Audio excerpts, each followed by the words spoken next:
I've got my first chime done. Little overlap, I'll cut that off. I gotta shape the front piece of the chime. Pain in the butt, big pain in the butt. Countersunk my screws, got it in there pretty good. Alright everybody, here's your next update. I've got the frames done for the air boxes. I got the end caps on up there. And I've got the transom I gotta finish seeing yet.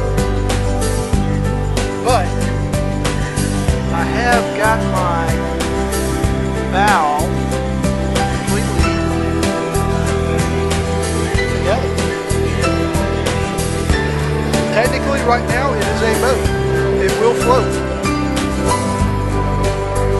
It's getting there though. Found that if I run a strap and brace the